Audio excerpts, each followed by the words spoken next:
Prandaj, ne si besimtar është mirë që gjatë kësaj kohe të mobilizohemi të gjithë dhe t'ju dalim në ndihmë atyre familjeve në zona të thella malore që të hapim rrugët, pra çka është e këshillueshme që këtë stin të dimrit, pra të hapim sa më shumë rrugët kur bllokohen me borë ose nga ndonjë rrebesh i furishëm shiu që mund të bllokojë rrugën me gur. Nëse e shohim ndonjë gur, ta largojmë një pengesë nga rruga,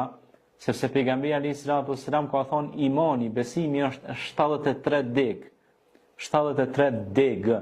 degëzime. Më e larta është me thonë la ilaha illallah Muhammadur Rasulullah, që me dëshmu se Zoti është një që na ka fal e që na mban gjallë, që na jep oksigjen dhe kthimin e kem te ai, edhe se Muhamedi është mësues dhe i dërguar i Zotit dhe njeri sikurse ne, por i dërguar i Zotit, i ngritur dhe i privilegjuar me shpallje, revelat, dhe me ulta është largimi një pengese nga rruga, qoftë gur, qoftë therr, qoftë dru, ose diçka që pengon kalimtarët që të kalojnë në atë rrugë.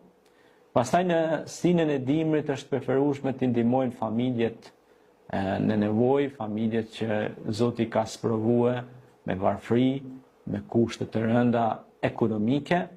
pra t'ju japim ndonjë ushqim, ndonjë veshmbathje. Pastaj ulemat dietarët islam kanë thonë se nëse ju keni tesha shumë duke ju qëndruar, nuk është mirë mi majt ato, për shkak se ju nuk keni duke i përdorur ato dhe është mirë që ato të pastrohen, të lahen dhe të dhurohen për familjet në nevojë. Pastaj tjetra në sinën e dimrit është e këshillueshme, pra që pse jo t'ju paguajmë drut e dimrit atyre që nuk kanë mundësi me çka të ngrohen, familjet që kanë fëmijë shumë të vegjël dhe s'kan shumë krah pune, vetëm mund të jetë krye familjari që ka një rrogë që mezia del, ose ndoshta Zoti e ka sprovu, nuk është as krye familjari, fëmia janë veç me nanën ose veç me babën, edhe kjo shumë e vështirë për shkak se baba do të më qenë edhe vetë nanë edhe vetë babë, apo janë familjet të sprovuara që Zoti ka sprovuar. Mirë po, normalisht ne duhet ju dalim në mbështetje, të ndihmojmë ata, sepse kështu na mëson Zoti në Kur'an dhe thot pikërisht një ajet kuranor shumë bukur, thot